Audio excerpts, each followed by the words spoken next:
मित्र हो सैतान या कथेचा हा दुसरा भाग आहे. एकाच व्यक्तीचा आयुष्याच्या इतक्या विविध अंगांचा इतका सखोल अभ्यास असू शकेल यावर विश्वास बसत नाही.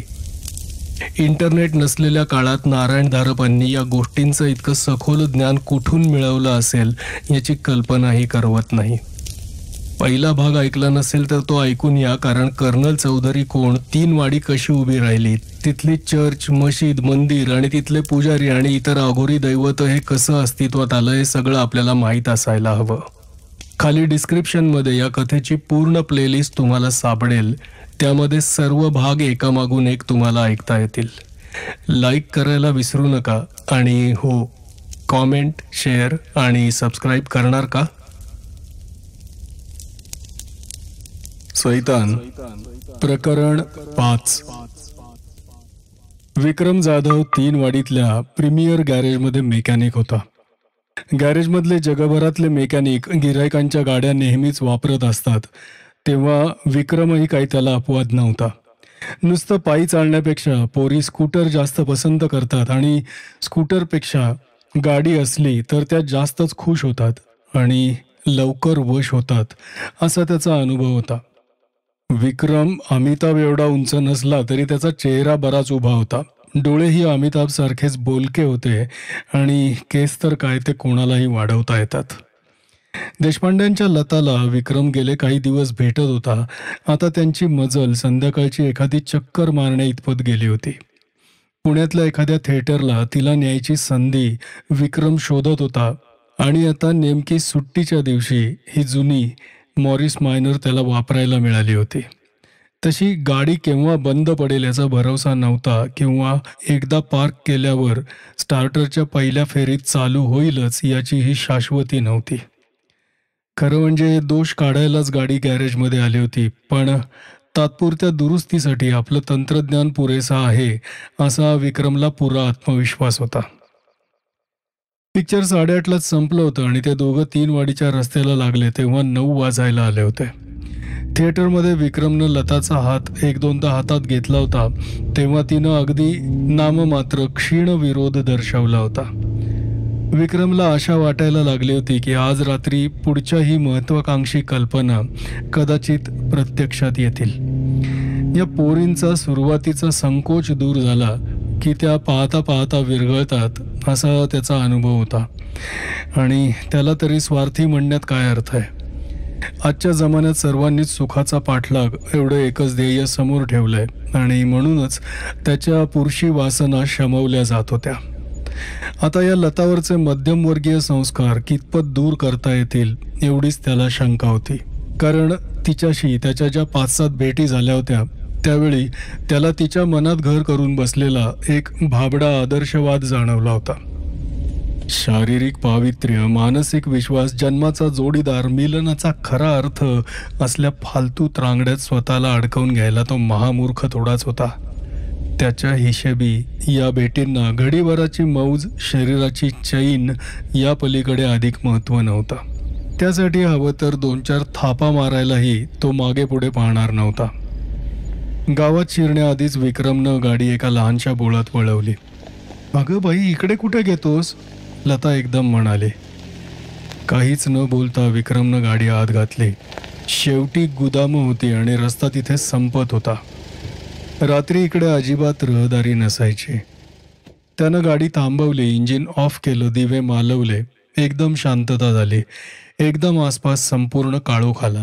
इतक्या अवचितपणे की क्षणभर दोघांनाही धक्काच बसला. डोळ्यांना परत आसपासची सृष्टी दिसायला लागेपर्यंत दोघं गप्पच होते. मग विक्रम म्हणाला, इतक्या लवकर घरी कशाला जायला हवं, जरा थांबू की? लता त्याच्या दिशेनं वळली. ती त्याचा चेहरा किंवा चेहऱ्यावरचे भाव त्या अंधुक प्रकाशात पाहायचा प्रयत्न करत होती.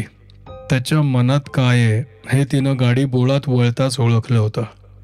आलिंगन, चुंबन, कदाचित आणखीही काही. तिच्या मैत्रिणी म्हणजे निदान काही जणी तरी या प्रकाराला सरावलेल्या होत्या आणि त्याची दिलखुलास चर्चा करत असत.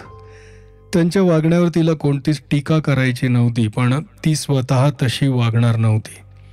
स्त्रीचं शरीर म्हणजे एक अमूल्य देणगी आहे असं ती स्वतःशी मानत होती. त्याचा असा मनमाना बाजार मांडायला ती तयार नव्हती. पण हे सर्व बुद्धिनिष्ठ आदर्शवादी विचार शरीराच्या विकारांवर, भावनांवर नियंत्रण ठेवायला असमर्थ होते. थिएटरमध्ये विक्रमनं तिचा हात हातात घेताच तिला सर्व शरीरावरून उठून गेलेली एक गोड शिरशिरी आठवत होती. केवळ विक्रमची जवळीकच नाडीची दौड वाढवायला पुरेशी होती. त्याचा एवढासा स्पर्शही सर्व शरीर गरम रोमांचित करत होता. तरुण शरीराच्या या अपरिहार्य प्रतिक्रिया होत्या. तिला तर अशी भीती वाटत होती की हे आपलं तरुण शरीरच ऐनवेळी आपला विश्वासघात करणार आहे. ज्या क्षणी आपण स्वतःला आवरायला हवं त्या क्षणी शारीरिक मोहानं आपलं मन आंधळं होणार आहे. इतके दिवस उराशी जपलेला हा आदर्श मातीमोल होणार आहे. त्यानं भलतं काही करू नये, तिला नसत्या मोहात पाडू नये, ती मनाशी प्रार्थना करत होती. इथे कशाला आडबाजूला थांबलास? हवं तर गावातून चक्कर मारू की? पण तिचा प्रश्न संपायच्या आधीच तिला त्याचं उत्तर मिळालं होतं. त्याचा एक हात हलकेच तिच्या खांद्याभोवती आला होता. दुसऱ्या हातानं तिचा खांदा धरून तिला आपल्याकडे वळवत विक्रम म्हणाला, पण तिथं असं एकांत मिळणार आहे का? विक्रम, ती अर्धवटच म्हणाली, कारण तेवढ्यात त्यानं तिला जवळ ओढून तिच्या ओठांचं एक दीर्घ चुंबन घेतलं होतं. समाधानानं तो मागे सरला. काही क्षण ती काहीच बोलली नाही. ती बोलण्याच्या मनस्थितीतच नव्हती. श्वास इतका वेगानं चालला होता, सर्व शरीर थरथरत होतं. मग जरा दम परत आल्यावर ती म्हणाली, विक्रम, मी तुला कितीदा तरी सांगितलं ना की मला असले चाळे आवडत नाहीत. किती दिवस अशी जगाच्या मागं 20 वर्ष राहणार आहेस? तोंडाशी आलेला टोमणा तिनं मागे घेतला. तिला त्याचा खरा राग आला होता का? हा रुकलेला श्वास, ही छातीची धडधड, ही मस्तकातली भणभण, हा शरीरावरचा काटा, ही कशाची लक्षणं होती? तिला काहीच आकर्षण वाटत नव्हतं. तिची खरी इच्छा नव्हती की त्यानं आपल्याला छातीशी अगदी घट्ट घट्ट कवटाळावं. निदान तिनं प्रामाणिक तरी राहायला हवं, स्वतःशी तरी. तसं नाही रे, पण हा स्वैर लंपटपणा मला नको. म्हणजे कसं? मला बाजारीपणा नको. मला यात केवळ शारीरिक लैंगिक आकर्षण नको. तरुण तरुणींना ते वाटतं हे मला मान्य आहे, पण दोघं एकमेकांबद्दल सिरियस असले तरच त्यांनी शारीरिक जवळीक करावी. म्हणजे लग्न, विवाह? हो, पण मग माझी कुठं नाय? हीच ती गोड पांढरी थाप मारण्याची वेळ, तो मनाशी म्हणाला आणि त्यानं तिला परत जवळ ओढलं. ती ज्या तत्परतेनं त्याला बिलगली त्यावरून त्यानं ओळखलं की आजची शिकार यशस्वी होणार आहे. आणखी 5-7 मिनिटं गेली की त्याला एकदम जाणवलं की तिचं शरीर ताठ झालंय, एकदम गार पडलंय. आता काय? तो चरफडत मनाशी म्हणाला. त्यानं तिच्या भोवतीची मिठी सैल केली. घाई उपयोगाची नव्हती, तिला वेळ द्यायला हवा होता. आपण कुठे आहोत विक्रम? ती एकदम म्हणाली. हां? त्याला काही समजेना. आपण कुठे आहोत? ती पुन्हा म्हणाली. नदीजवळ आहोत का? मला एकदम गार गार वाटायला लागलंय. तिच्या पलीकडे हात नेऊन त्यानं पाहिलं. तिच्या बाजूच्या खिडकीची काच खाली होती. हँडल फिरवून त्यानं काच वर सरकवली. आता? तो म्हणाला, पण तरीही तिचं शरीर शहारलेलं त्याला दिसलं. नदी कितीतरी लांब आहे ग, आपण गुदामापाशी आहोत. तो म्हणाला. गुदामांपाशी? ती एकदम म्हणाली. त्या विमानांचा अपघात झाला त्या जागेपाशी? तिथे कशाला आणलंस रे? चा, आता काय म्हणायचं तुला? त्याला कितीतरी दिवस होऊन गेले आणि शिवाय विमान मारानावर कितीतरी लांब पडलं होतं. इथं नाही काही. पण तरी ही जागा चांगली नाही. दुसरीकडे कुठे जायचं का? काय वाटेल ते झालं तरी या नखरेल पोरीच्या हट्टासाठी तो आता इथून गाडी मुळीच हलवणार नव्हता. तरीही आवाजात राग न दाखवता तो म्हणाला, हे पा लता, तू चांगली शिकली सवरलेली मुलगी, तू का असल्या कल्पनांवर विश्वास ठेवतेस? तसं नाही रे, पण गारठा किती वाढलाय पहा की. मला कसं अगदी काकडायला होत आहे. तिनं खरोखरच साडीचा पदर घट्ट लपेटून घेतला. थंडी काय आत्ता पाहता पाहता पळून जाईल बघ, तो जरासा हसत म्हणाला.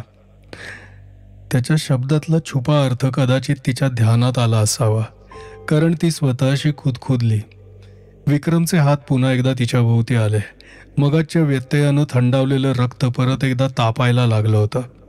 त्याचा एक हात जरा खाली सरकला होता. हे चूक आहे, हे चूक आहे, हे सांगणारा लताच्या मनाचा भाग क्षणाक्षणाला क्षीण होत चालला होता. तिचा शरीरावरचा ताबा सुटत चालला होता. जाणीव एका रंगीबेरंगी आवर्तात गडप होऊ पाहत होती. एकाएकी तिचं शरीर एकदम ताठ झालं. श्वास मोठ्यानं आत घेतला गेला.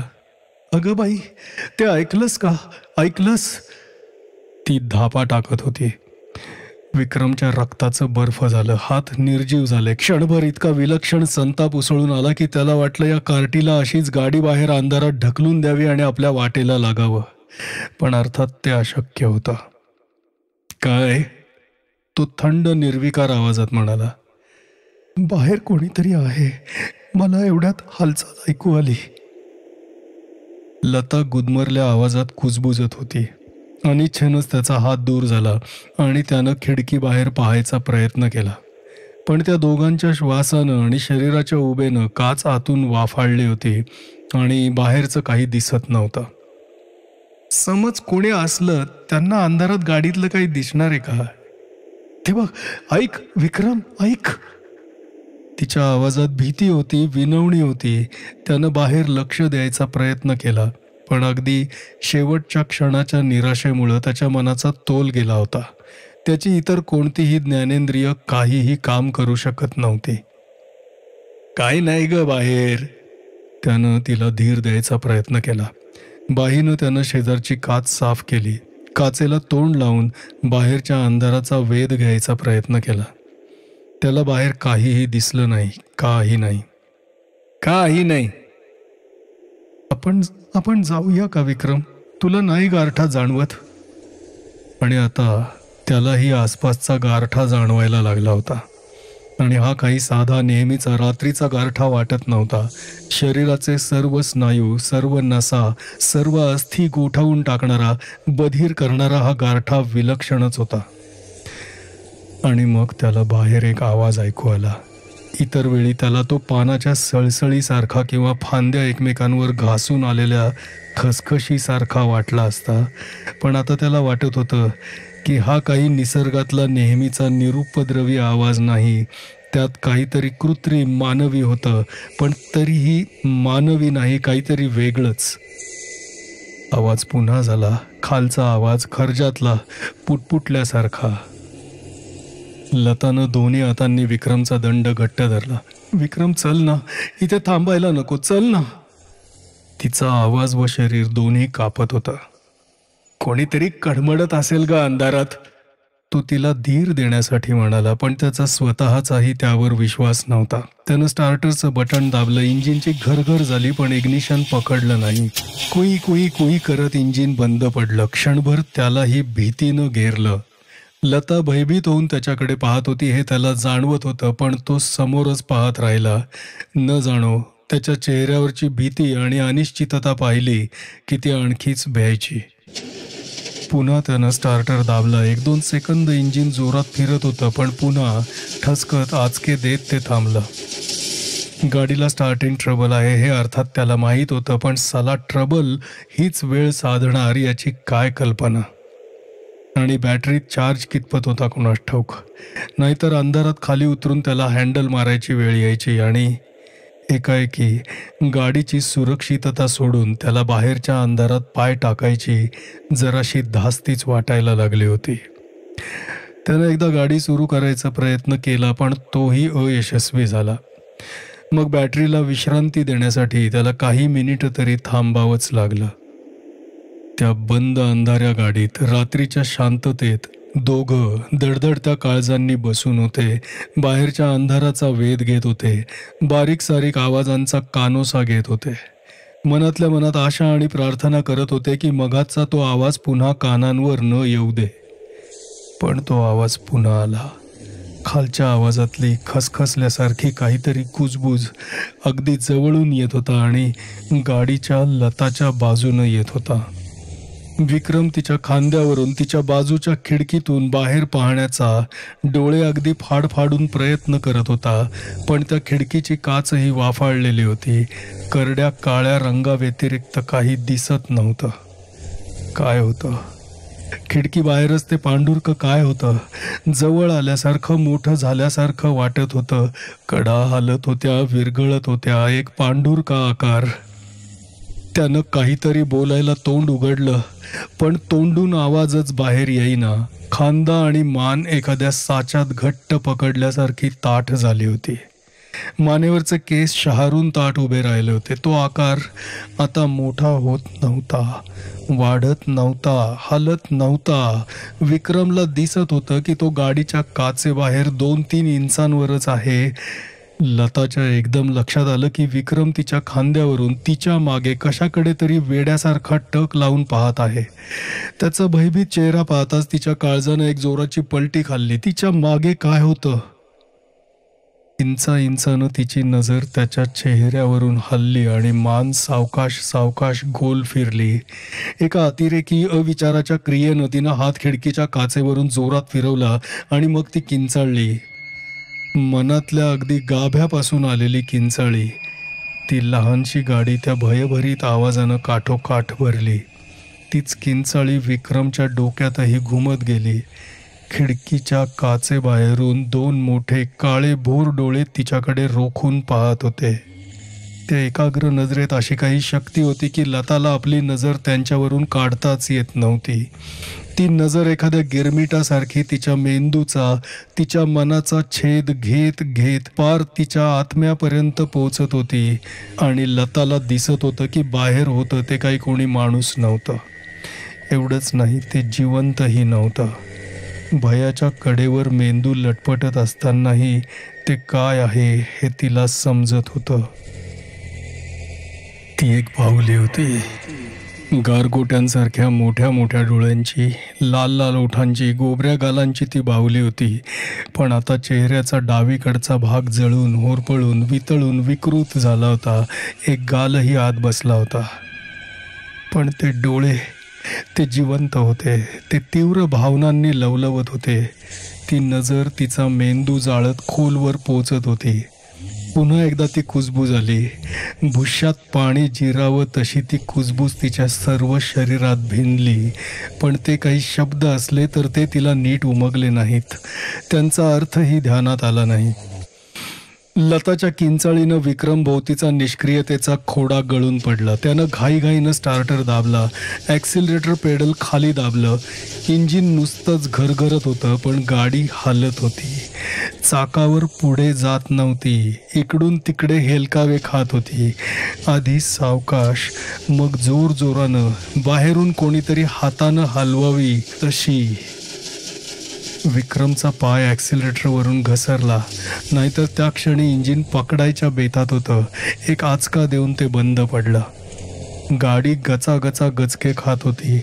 गाडी डावीकडे खाली जाताच लता खिडकीवर आपटली. तिच्यापासून बाहेर 5 इंचावर ते जळते डोळे होते. त्या डोळ्यात यातना होती, विफलता होती आणि एक विलक्षण द्वेष, संतापही होता. गाडी दुसऱ्या बाजूला कलताच ती विक्रमच्या अंगावर फेकली गेली. त्याला दोन्ही हातांनी घट्ट मिठी मारून ती ओरडत होती, विक्रम चल रे, इथे थांबायला नको, चल ना. गाडीला बसणारे धक्के इतके वाढले की गाडीचा पत्रा आणि नटबोल्ट खिळखिळे झाल्यासारखे खडखडायला लागले. विक्रम, विक्रम हे काय आहे रे? लता किंचाळत होती. पण विक्रमची अवस्था अशी काही भयंकर झाली होती की तिचे शब्दच काय, तिचं अस्तित्वही तो पार विसरून गेला होता. गाडी दणदिशी रस्त्यावर आपटली आणि एकदम शांतता झाली. आवाज येत होता तो फक्त भयभीत लताच्या हुंदक्यांचा, मुसमुसण्याचा. विक्रम हल्ला तो एखाद्या जंगली पशुसारखा. स्वतःचा बचाव सर्वात महत्त्वाचा होता. लताचा अंगाभोवतीचा हात त्यानं हिसकावून टाकला आणि शेजारच्या दाराचं हँडल घट्ट धरून गर्रकन फिरवलं. खांद्यानं दाराला धक्का देताच दार एकदम उघडलं आणि तो कोलमडत रस्त्यावर आला. खांदा लचकला होता, मांडीला दारानं खरचटलं होतं. उभा राहता राहता केवळ क्षणार्धच त्याची नजर लहान गाडीवरून पलीकडे गेली. तेवढंही त्यानं पाहायला नको होतं. काहीतरी मोठं, गुलाबी पांढरं, 2 मोठमोठे हात गाडीच्या टपावर ठेवून खाली वाकून खिडकीच्या काचेतून आत पाहत होतं. बाप रे, बाप रे! तो काहीतरी ओरडला आणि स्वतःशीच बरळत गावाच्या रोखानं पळत सुटला. लता किंचाळत होती, ओरडत होती, विक्रम, विक्रम, जाऊ नकोस, मला बरोबर ने, मला एकटीला इथे सोडू नको रे. पण त्याची थांबायची छाती नव्हती, मागे पाहायचीही हिंमत नव्हती. ते गाडीत वाकून पाहत होतं. ते जर सरळ झालं तर त्याला गाडीच्या टपावरून आपण दिसू, की ते आपल्या मागे येईल. केवळ या विचारानंही त्याच्या पावलांना वाऱ्याची गती दिली. ती किंचाळणारी लता आणि ती गाडी यांच्यापासून तो शक्य तितका दूर पळत निघाला. प्रकरण 5 समाप्त. सैतान प्रकरण 6.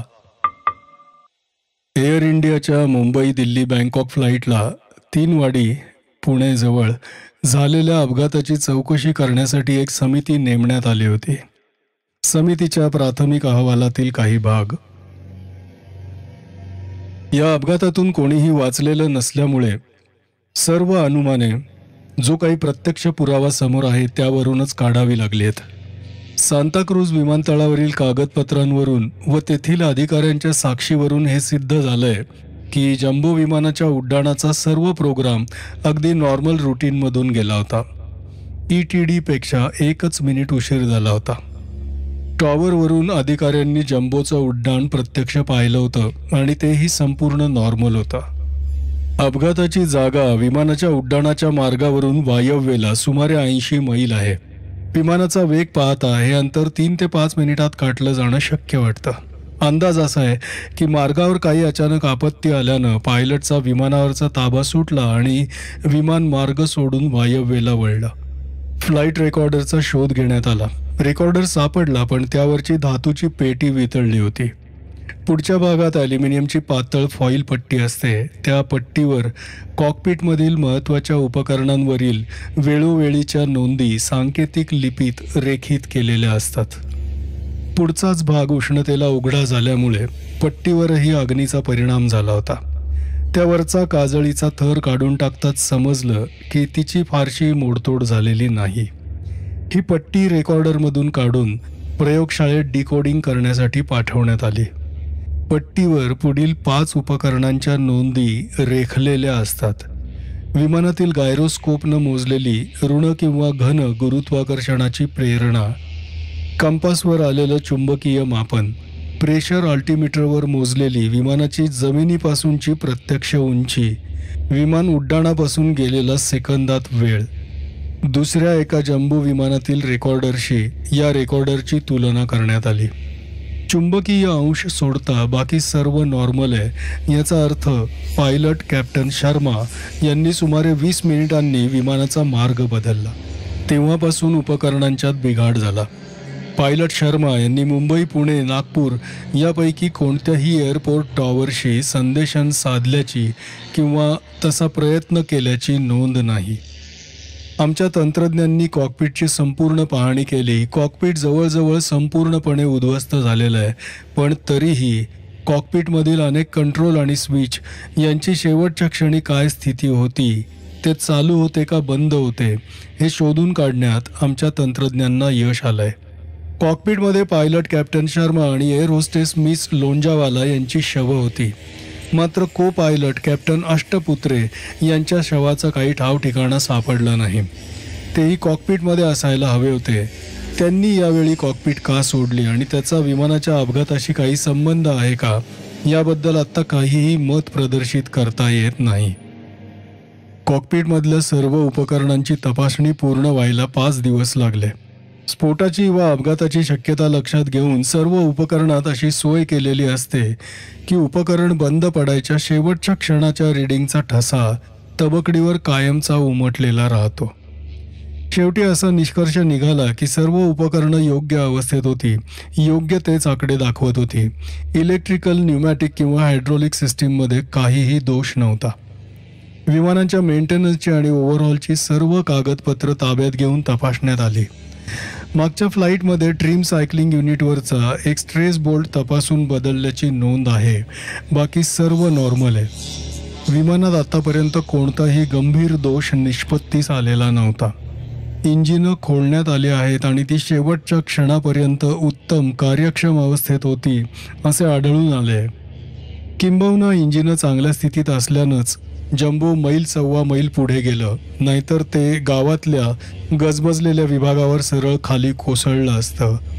त्या परिस्थितीत जीवित व मालमत्तेची किती हानी झाली असती याची काही कल्पनाच करता येत नाही. गावाच्या सुदैवानं ते टळलं. सर्व यांत्रिक घटकांबरोबरच ह्युमन फॅक्टरचा, मानवी घटकाचाही विचार करायला हवा. सर्व क्रू मेंबर्सची फ्लाईट ट्रेनिंग रेकॉर्ड्स आणि त्यांची मेडिकल रेकॉर्ड्स चेक करण्यात आली आहेत.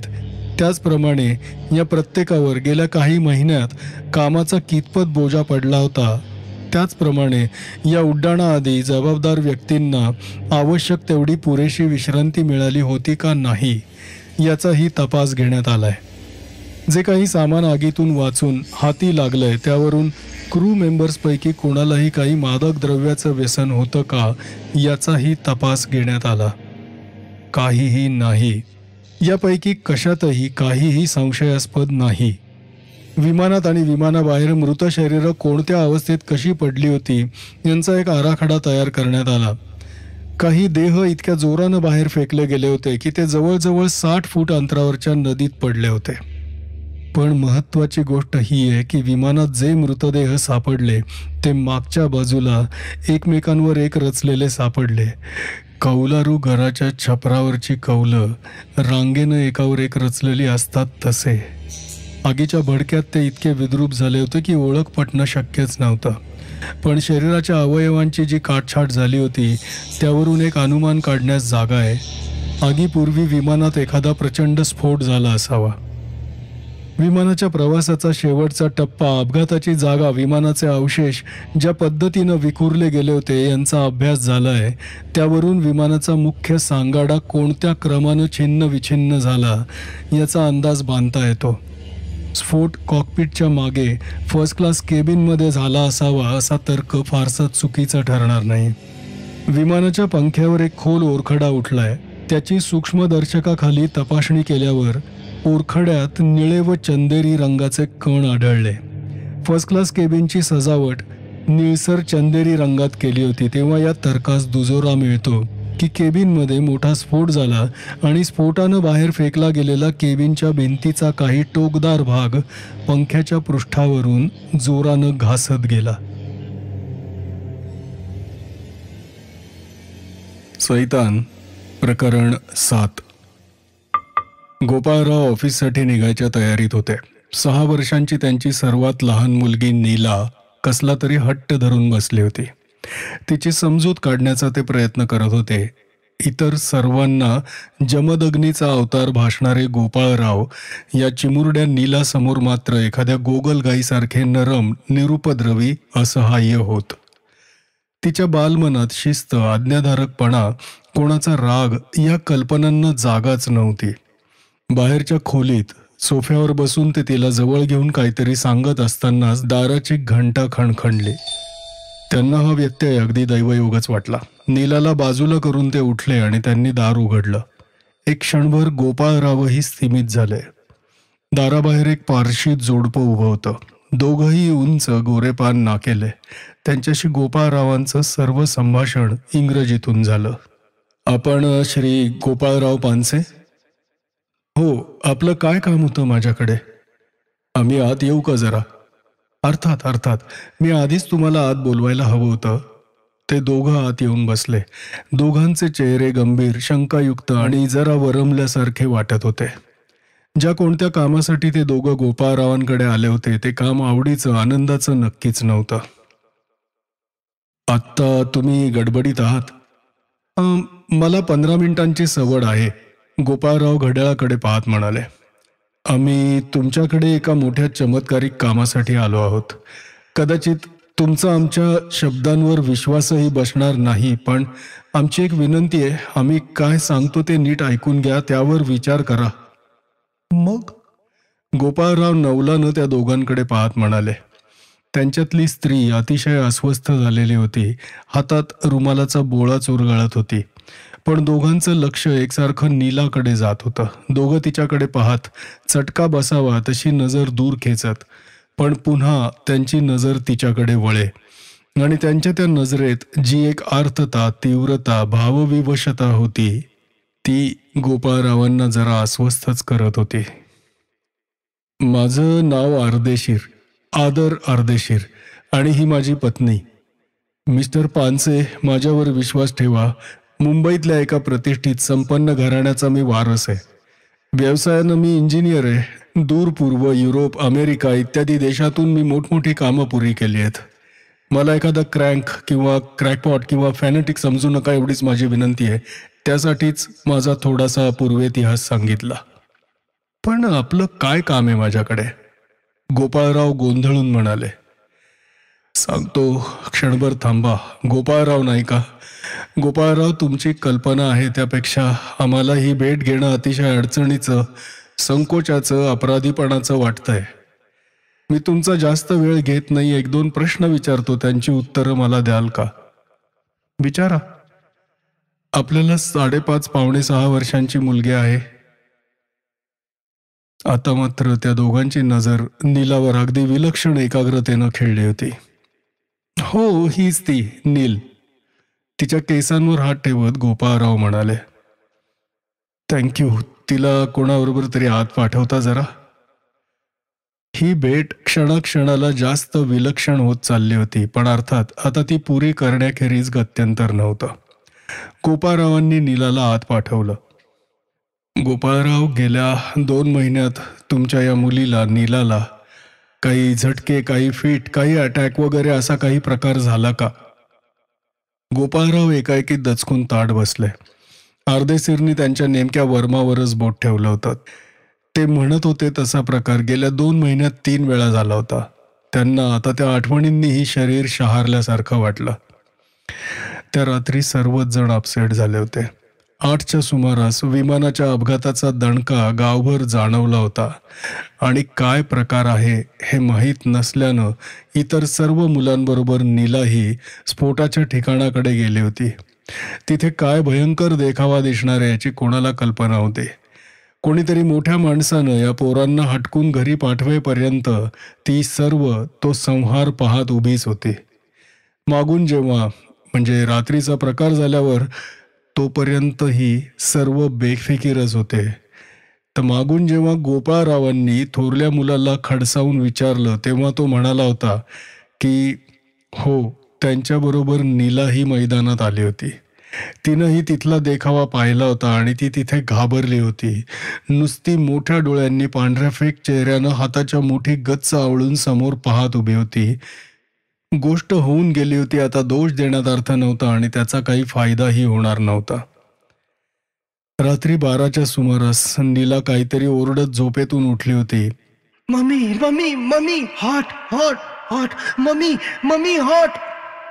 ती श्वासही न घेता किंचाळत होती. खोलीत सैरावैरा धावत होती. इतरांच्या कोणाच्याही अस्तित्वाची तिला जाणीवच नव्हतीशी दिसली. डोळे विस्फारलेले होते. त्यांच्यात वेडाची एक झाक होती. अंगात ताप असल्यासारखा चेहरा लाल झाला होता, फुलला होता. ती त्या सामानानं गाद्यांनी भरलेल्या खोलीत सैरावैरा धावत होती. खुर्च्यांना, टेबलाला, दारावर आपटत होती. 1-2दा ती खिडकीपाशी गेली, पण लागलीच तिथून किंचाळत मागे सरली आणि पुन्हा खोलीभर धावायला लागली. आणि तोंडातून एकसारखे ते 2च शब्द एकाला एक लागून मध्ये अंतर न ठेवता येत होते. Mummy, mummy, hot, hot, mummy, mummy, mummy, hot, hot. खोलीत आल्या आल्या गोपाळरावांनी नीलाची अवस्था पाहिली आणि थोरल्या मुलाला डॉक्टरांकडे पिटाळलं. काय वाटेल ते झालं तरी त्यांना बरोबर घेऊन येच. ते त्याच्या पाठमोऱ्या आकृतीकडे पाहत ओरडले. तुम्ही सगळे खोली बाहेर व्हा. ते ओरडले. घरातल्या सर्वांनीच खोलीत गर्दी केली होती. गोपाळरावांच्या आज्ञेसरशी खोली रिकामी झाली. खोलीत राहिली फक्त नीला. एखाद्या फुलपाखरासारखी खोलीभर भिरभिरणारी, धापा टाकत तेच ते 2 शब्द पुन्हा पुन्हा बोलणारी, सारखी सारखी काचेच्या 2 खिडक्यांकडे जाणारी आणि जवळ जाताच किंचाळून मागे सरणारी, आसपासच्या सर्व जगाची जाणीव हरपलेली त्यांची नीला. नीला, नीला ये बाळ. ते पुढे झाले. हे बघ, मी बाबा आहे. ती तिच्या तिरमिरीत क्षणभर त्यांच्या समोर थांबली. तिच्या पांढऱ्या फटक चेहऱ्याकडे त्यांना बघवतच नव्हतं. चेहरा रंगहीन, प्रेतवत वाटत होता. फक्त तिचे डोळे कसल्या तरी प्रखर भावनेखाली चकाकत होते. ते आणखी पुढे सरले, पण त्यांच्या हातांचा एक स्पर्श होताच ती किंचाळून गर्रकन वळली आणि पुन्हा खोलीत गिरक्या मारायला लागली. तिची प्रतिक्रिया पाहता पुढे होण्याची त्यांना हिंमत होईना. न जाणो आणखीच काहीतरी भलतं सलतं व्हायचं. ते नुसतेच तिच्याकडे असहाय्यपणे पाहत उभे राहिले. वेळेला अर्थ राहिला नाही. आणि मग डॉक्टर आले. मुलाकडून त्यांनी वर्णन ऐकलेलं असावं, कारण बरोबर त्यांनी इंजेक्शनची तयार सिरिंजेस आणली होती. खोलीत पाय टाकताच ते म्हणाले, गोपाळराव, तिला जरा धरा, मी इंजेक्शन देतो. मन कठोर करून गोपाळराव पुढे झाले. त्यांनी नीलाला आधी दंडाला आणि मग तिची धडपड वाढताच खांद्याभोवती हात घालून धरलं आणि सेकंदभरात डॉक्टरांनी इंजेक्शन दिलं. तरी तिचं मन अशा काहीतरी प्रखर प्रभावाखाली होतं की गुंगीखाली जायलाही तिला अर्धा मिनिट तरी लागलंच. दुसऱ्या दिवशी सकाळी नीलाला आदल्या रात्रीच्या प्रकाराची यत्किंचितही आठवण नव्हती आणि कठीण अप्रिय गोष्ट दृष्टीआड करण्याच्या मानवी सवयीप्रमाणे गोपाळरावांनीही त्या प्रसंगाची शहानिशा केली नाही. अर्थात पाहिलेल्या प्रकाराचा आणि हसते परहसते मुलांच्या कानावर आलेल्या अतिरंजित विकृत माहितीचा तिच्या बालमनावर अनिष्ट परिणाम झालाय आणि तोच प्रसंग स्वप्नरूपानं पण जरा भडक स्वरूपात तिच्या झोपेत आला होता. ही त्यांची चिकित्सा सर्वसामान्य अनुभवांशी सुसंगतच होती आणि ती बरोबर आहे अशी गोपाळरावांची ही समजूत होती. ती समजूत 7 दिवस टिकली. नीलाला रात्री पुन्हा अगदी तसाच अटॅक येईपर्यंत. पुन्हा एकदा त्याच प्रकाराची पुनरावृत्ती चालली होती. लहानशी नीला खोलीभर धावत होती, पळत होती. Mummy mummy hot hot, mummy mummy hot hot hot hot असं एका सुरात ओरडत होती. तिच्या पांढऱ्या फटक, भयभीत, विकृत, ओढावलेल्या चेहऱ्याकडे पाहावत नव्हतं. ती सारखी सारखी खिडकीकडे जात होती. काचेला हात लागताच किंचाळून मागे सरत होती. पुन्हा खोलीभर भिरभिरत होती. तिचा रोजच्या जगाशी संबंध तुटला होता. ती स्वतःच्याच कोणत्या तरी अदृश्य, अस्पर्श, अगम्य जगात बंदिवान झाली होती. तिच्यावर प्राणाहूनही जास्त प्रेम करणारे सर्वजण परके, असहाय्य, स्तिमित होऊन नुसते पाहत होते. त्यांच्या हाका, त्यांचे स्पर्श तिच्यापर्यंत पोहोचूच शकत नव्हते. पुन्हा एकदा धावपळ, डॉक्टरांना बोलावणं, त्यांचं ते झोपेचं इंजेक्शन. गोपाळराव रात्रभर नीलाच्या पलंगा शेजारी बसून होते. हा असा काहीतरी प्रकार होता की तो त्यांच्या अनुभवाबाहेरचा, समजापलीकडचा होता. आता केवळ ते तिचं स्वप्न राहिलं नव्हतं, कारण नीला झोपल्यावर यांनी तिचे दोन्ही हात पांघरुणाखाली घालण्यासाठी उचलले होते.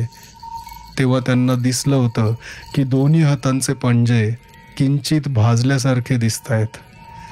स्वप्नाचं सत्यसृष्टीवर इतकं भयानक आक्रमण होऊ शकतं.